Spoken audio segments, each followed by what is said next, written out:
மொழியே வாழி. அதிமுக பொதுக்கூட்டத்துக்கு அலைமோதிய கூட்டம். ஆர்ப்பரித்த தொண்டர் கூட்டத்தை கண்டு அதிர்ச்சியில் உறைந்த திமுக. அதிமுக அவ்வளவுதானுங்க. செங்கோட்டையன் அவர்கள் கலக குரலை ஏற்படுத்தி இருக்கின்றார். அவரை தொடர்ந்து எடப்பாடி பழனிசாமியினுடைய அடிவருடிகளாக இருந்த ராஜன் செல்லப்பாவும் செல்லூர் ராஜும் அடுத்த கட்ட கழகத்தை உருவாக்கி இருக்கின்றார்கள். சோழி முடிஞ்சது. அதிமுக நிர்வாகிகளும் தொண்டர்களும் எடப்பாடி பழனிசாமி ஒரு பெரிய கட்சியுடன் கூட்டணி வைப்பார் என்று எதிர்பார்த்து அவங்களும் சோர்ந்து போய் எந்தவித நடவடிக்கையும் இறங்காம அதிமுக அழிவு பாதையை நோக்கி போயிட்டு இருக்குது. அப்படிலாம் நினைச்ச எல்லாருடைய நினைவிலும் மண்ணவாரி போட்டிருக்குது. நேற்று வேலூரில் நடந்த இளம்பெண்கள் இளைஞர்கள் பாசறை கூட்டம். அதுல வந்தவங்க அத்தனை பேரும் இளைஞர்கள்.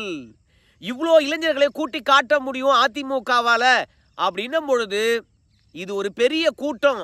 அதை விட அங்கிருந்த இளைஞர்கள் எடப்பாடி பழனிசாமி பேச பேச ஆர்ப்பரித்த காட்சிகளை பொறுத்த வரைக்கும் உண்மையாகவே திமுகவுக்கு அடிவயிற கலக்கிருக்கும் என்பதில் மாற்று கருத்தே கிடையாதுங்க. குழந்தைகள் மற்றும் பெண்கள் பாலியல் துன்புறுத்தும் போது கதற சத்தம், அப்பா அப்பா என்று கதறுகிறது. அந்த சத்தம் உங்களுக்கு கேட்கவில்லையா?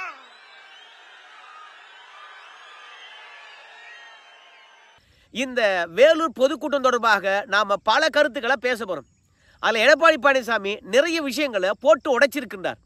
அதற்கு முன்பாக மத்திய அரசாங்கத்துக்கு ஒரு வேண்டுகோளை வச்சுட்டு அதை அப்படியே கடந்து செல்லலாமோ என்று நான் நினைக்கிறேன்.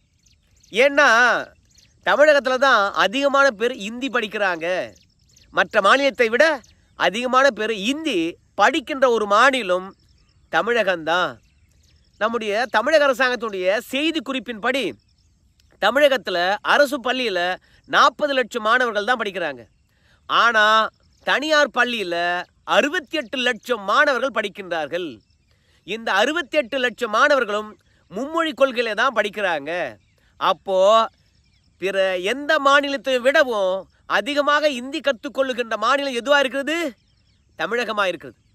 இரண்டாவது, எந்த மாநிலத்தை விடவும் அதிகமான இந்திக்காரங்க வேலை பார்க்கின்ற மாநிலம் எது? தமிழகம். ஸோ இந்திக்காரங்கிட்ட வேலை வாங்கணும்னு வச்சுக்கங்களேன், அவனிடத்துல நாம் இந்தி கற்றுக்க வேண்டியதாக இருக்குது. அவன் தமிழை கற்றுக்கிறானோ இல்லையோ, நம்ம வேலை ஆகணும், அவனை வேலை வாங்கணும் என்பதனாலேயே பார்த்தீங்கன்னா நாம் விரைவாக இந்தி கற்றுக்கிறோம். எனக்கெல்லாம் இந்தி பாடமும் இல்லை, நான் இந்தி படிக்கவும் இல்லை.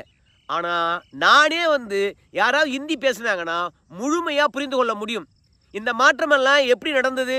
இங்கே இந்திக்காரன் வந்தால் விவசாய வேலைக்கு அவனை வச்சு வேலை வாங்க வேண்டியதாக இருக்குது. அவன் கற்றுக் கொடுத்துட்டு போயிட்டான் எனக்கு இந்தியை. அதனால் தமிழகம் இந்தி மயமாக மாறிக்கொண்டு இருக்கிறது. நீங்கள் மும்மொழி கொள்கை ஏற்றுக்குங்க, அரசு பள்ளியில் இந்தி வரட்டும். இன்னைக்கு உலகம் மாறிக்கொண்டு இருக்கிறது, இந்தியா மாறிக்கொண்டு இருக்கிறது. அதனால் நம்ம தமிழகம் மட்டும் ஏன் மும்மொழி கொள்கையை கற்றுக்கொள்ளக்கூடாது அப்படின்லாம் நீங்கள் நிர்பந்திக்கவே வேண்டாம். ஆனால் இங்கே இருக்கக்கூடிய அரசியல்வாதிகளும் இங்கே இருக்கக்கூடிய ஊடகங்களும் திமுக என்ன சொல்லுதோ அந்த திமுக சொல்லுகின்ற கொள்கையை பிடிச்சிக்கிட்டு தான் தொங்கிக்கிட்டு கிடக்கிறாங்க. ஏன்னா திமுக சொல்வது தான் நியாயம் என்று இங்கிருக்கின்ற எல்லா ஊடகமும் ஒத்து ஒதுக்கிறது. எந்த ஊடகமும் சரி திமுகவை எதிர்த்து கேள்வி கேட்பதே கிடையாது. மத்திய அரசாங்கம் ஒரு திட்டத்தை கொண்டு வருகிறது. அந்த திட்டத்தில் தமிழக அரசாங்கம் சேரணும்னு வச்சுங்களேன். அந்த திட்டத்தினுடைய அடிப்படை குறிக்கோள்களும் பல நிபந்தனைகளும் இருக்குது. அந்த நிபந்தனை ஏற்றாதான் அந்த திட்டத்தில் தமிழக அரசாங்கமானது தொடர முடியும். அந்த திட்டத்தில் தமிழக அரசாங்கம் அந்த நிபந்தனைகளை ஏற்ற பிறகுதான் அதற்கான நிதியை மத்திய அரசாங்கம் கொடுக்கும். ஆனால் எனக்கு நிதி மட்டும் வேண்டும், அந்த திட்டம் மட்டும் வேண்டும், ஆனால் எனக்கு நிபந்தனைகள் வேண்டாம் அப்படின்னு சொன்னால் எப்படி நிதி கொடுப்பாங்க? ஒன்று, தமிழக அரசாங்கமானது மத்திய அரசாங்கம் கொண்டு வருகின்ற திட்டத்தில் பங்கெடுக்காது. ஏன் பங்கெடுக்காது? அது தமிழக அரசாங்கத்துடைய கொள்கை நிலைப்பாட்டுக்கு எதிராக இருக்கிறது. அதனால் அந்த திட்டத்தை தமிழக அரசாங்கமானது செயல்படுத்தாது அப்படின்னு சொல்லிட்டு போயிடலாம். மத்திய அரசாங்கத்தை பொறுத்த வரைக்கும் ஒருங்கிணைந்த கல்வி திட்டம் அப்படின்னு ஒரு திட்டத்தை கொண்டு வராங்க. அந்த திட்டத்தில் என்ன மாதிரியான நிபந்தனைகள் இருக்குது? முதல் நிபந்தனை பிஎம்சி பள்ளி வருது. அதனால் அந்த பள்ளிக்கூடத்தை தமிழகத்தை திறப்பதற்கான வழிக்கு தமிழக அரசாங்கமானது ஒத்துக்கணும். அந்த நிபந்தனைக்கு நீங்கள் ஒத்துக்க மாட்டீங்க. இரண்டாவது, புதிய கல்விக் கொள்கையை ஏற்றுக்கொள்ள வேண்டும். புதிய கல்விக் கொள்கையை ஏற்றுக்கொள்ள வேண்டும் என்றால் மும்மொழியை ஏற்கணும். ஆனால் அண்ணா அவர்கள் காலத்தில் இருந்து இன்றைக்கு வரைக்கும் இருமொழி கொள்கை தான் தமிழகத்துக்கு. அப்படி இருக்கும் பொழுது நீங்கள் புதிய கல்விக் கொள்கை ஏற்றுக்கொள்ள மாட்டீங்க. அப்போது ஒருங்கிணைந்த கல்வி திட்டத்தில் தமிழக அரசாங்கமானது எதற்காக இடம்பெற வேண்டும்? ஏப்பா அதில் இருக்கக்கூடிய அம்சங்களை பொறுத்த வரைக்கும் எங்களுடைய கொள்கைக்கு எதிராக இருக்குது, நாங்கள் ஒருங்கிணைந்த கல்வி திட்டத்தில் இணைய மாட்டோம், விட்டுறா சாமி அப்படின்னு சொல்லிட்டு அந்த திட்டத்திலிருந்து வெளியே வந்துடலாம். ஆனால் அந்த திட்டத்திலையும் தமிழக அரசாங்கமானது இடம்பெறுமா? ஆனால் அதில் இருக்கக்கூடிய நிபந்தனைகளை ஏற்க மாட்டாங்களாம். இந்த மாதிரி செய்வதெல்லாம் எதுக்கு தெரியுமா? என்னடா இது தமிழக மக்களுக்கு நம்ம பெருசாக செஞ்சுட்டோம், தமிழக மக்களை பொறுத்த வரைக்கும் நம்மளை கேள்வி கேட்டுக்கிட்டே இருக்கிறாங்க, சட்டம் ஒழுங்கு சரியாக இருக்குதா? பதில் சொல்ல முடியல.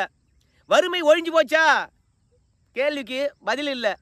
ரெண்டாவது, தேர்தல் அறிக்கை நிறைவேற்றிட்டீங்களா? தெரியல. ஸோ தமிழகத்துக்கான திட்டம் புதுசாக திமுக அரசாங்கம் கொண்டு வரல. இப்படி 4 ஆண்டு காலம் ஓடின பிறகும் மக்களுக்கு ஒன்றும் செய்யலை. அப்போது அடுத்த தேர்தல் எப்படி சந்திப்பது? திமுக பொறுத்த வரைக்கும் மத்திய அரசாங்கத்தை குற்றவாளியாக காட்டுறதான் வாடிக்கை. இப்போது புதிய கல்விக் கொள்கை, மும்மொழி கொள்கை, அப்புறம் ஒருங்கிணைந்த கல்வி திட்டத்தில் நிதி கொடுக்கல, மாணவர்களை வஞ்சிக்கிறாங்க, இதை வச்சு அரசியல் செய்கிறாங்க. அதனால் நாம் என்ன சொல்கிறோன்னு கேட்டிங்கன்னா, மத்திய அரசாங்கத்துக்கு ஐயா சாமியை விட்டுருங்க. யாரை? இந்த திமுக அரசாங்கம் மோடியை எதிரியாக காட்டுது தமிழக மக்கள் மத்தியில். அதனால் பாருங்க, புதிய கல்விக் கொள்கையை ஏற்றுக்கொள்ளுங்க.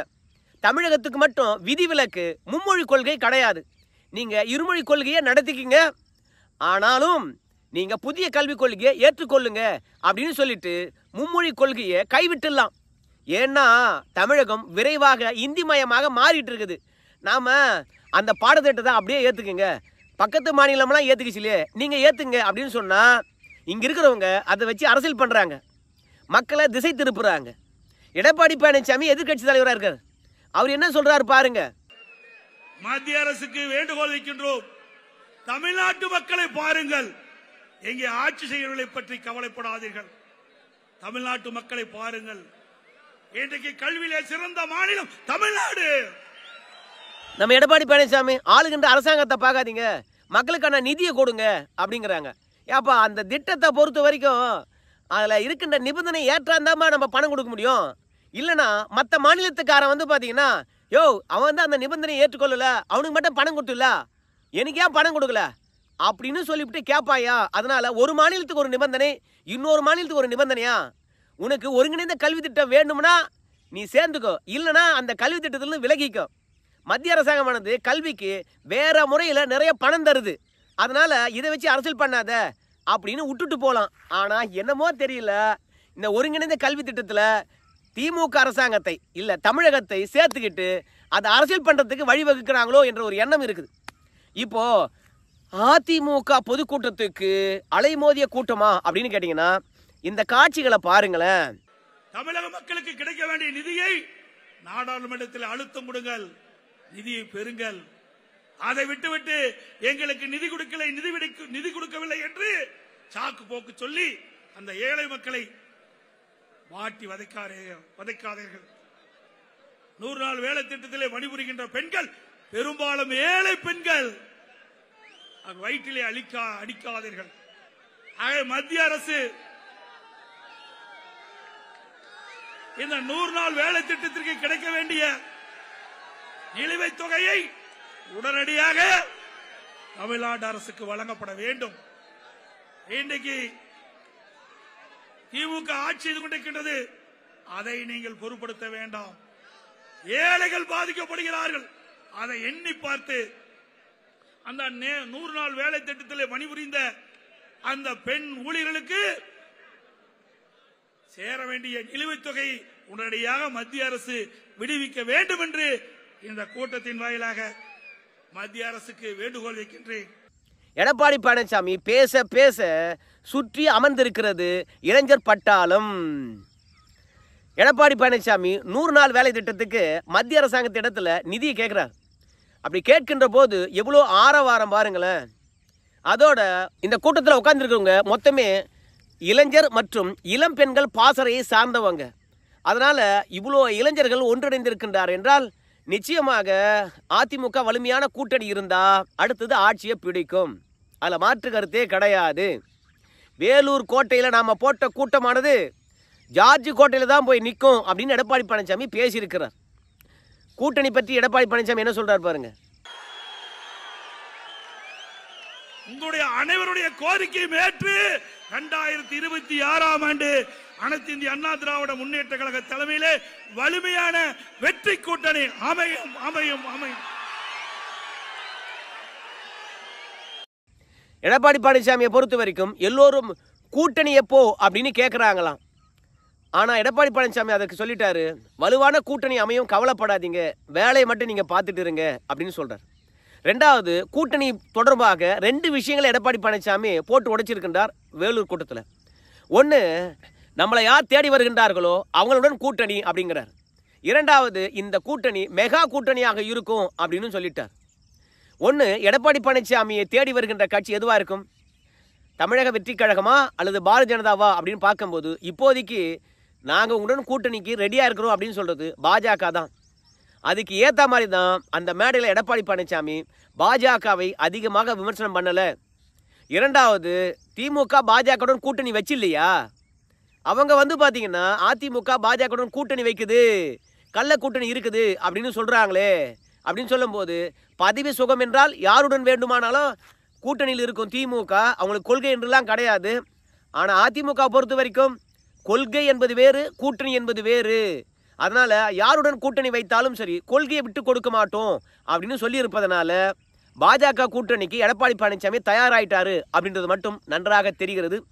மொத்தத்தில் நேற்று வேலூரில் ஒரு பகுதி கூட்டம் தான். அந்த கூட்டத்துக்கு இவ்வளோ மக்கள் ஆர்ப்பரிப்புடன் வந்திருப்பது திமுகவுக்கு அடிவயிறை கலக்குது. அதிமுக அவ்வளோதான், சோலி முடிஞ்சது. எடப்பாடி பழனிசாமி பொதுத்தளத்துக்கு வரமாட்டுறாரு. பொதுவாக எக்ஸ் தளத்திலே பார்த்தீங்கன்னா கண்டனங்களை பதிவு செய்துறாரு, பேட்டி கூட அளிக்க மாட்டுறாரு.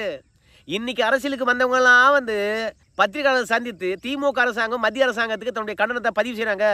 ஆனால் 53 ஆண்டு காலமாக அரசியல் களத்தில் இருந்த அதிமுகவும் காணலை, 50 ஆண்டு காலமாக அரசியல் களத்தில் இருக்கக்கூடிய எடப்பாடி பழனிசாமியும் காணலை, எங்கேயா போயிருக்காங்க அப்படின்னு அதிமுக மக்கள் மனங்கள் இருந்து மெல்ல அழிகிறது.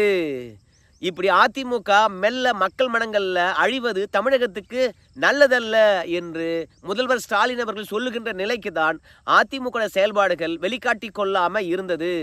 ஆனால் கட்சி நிர்வாகிகள் நேரடியாக போய் தொண்டர்களை சந்திப்பது, கீழ்மட்ட நிர்வாகிகளை பார்த்தீங்கன்னா உற்சாகப்படுத்துவது என்று தொடர்ச்சியாக அதிமுகவை செயல்பாடிலே வச்சிருக்கிறாங்க. அதனால தான் ஒரு பொதுக்கூட்டம் என்று சொல்லுகின்ற போது ஆர்ப்பரித்திருக்கின்றார்கள். மீண்டெழுந்து விட்டதோ என்ற அதிமுக, மீண்டும் நம்மளால் வெற்றி பெறுமோ என்ற ஒரு எண்ணம் திமுகவுக்கு வந்திருக்கிறது. ஸோ வேலூர் கூட்டம் அதிமுகவினருக்கு ஒரு புதிய புத்துணர்ச்சியை தந்திருக்கிறது என்பதில் மாற்றுக்கிறது கிடையாது. அந்த அளவுக்கு தான் அதிகமான கூட்டமானது கூடிச்சு. எல்லாரும் கூட்டணியை எதிர்பார்க்கின்றீர்கள். நிச்சயமாக மெகா கூட்டணி அமையும் என்பதும் அடுத்தது வெற்றி பெறும் என்பதும் அந்த வெற்றிக்கான வேலையை நான் பார்த்துட்டேன், கவலைப்படாமல் இப்போ வேலை செய்யுங்க என்று எடப்பாடி பழனிசாமி பேசியிருப்பது அதிமுக மீண்டெழலை, அது மிரட்டலுடன் எதிரியை எதிர்கொள்ள தயாராக இருக்குது அப்படின்னு தான் உண்மையான கருத்து. அதனுடைய மிரட்டலை ஊடகங்கள் வெளியே காட்டலை என்பதுதான் கல யதார்த்தம். இந்த பொதுக்கூட்டத்தின் மூலமாக அதுலேயும் திமுகவுக்கு சார்பாக எடப்பாடி பழனிசாமி பேசினதுனால இந்த ஊடகமானது அதிமுக வந்திருக்கின்ற கூட்டத்தை காட்டுச்சு, இல்லைனா சத்தியமாக காட்டியிருக்காது என்பதுதான் கல யதார்த்தம். சரி நண்பர்களே, இத்தனை நாளும் ஆண்ட கட்சி அது தமிழக மண்ணில் அழிந்துவிடக்கூடாது என்பதற்காகத்தான் அதிமுகவினுடைய மாபெரும் பொதுக்கூட்டத்தையும் அதில் கூடிய இளைஞர் கூட்டத்தையும் அதனுடைய ஆர்ப்பரிப்பையும் உங்ககிட்ட கொண்டு சேர்த்தேன். அதிமுக மீண்டும் எழுந்திருக்கிறதுங்களா எடப்பாடி தலைமையில்? உங்கள் கருத்தை சொல்லுங்கள். நன்றி.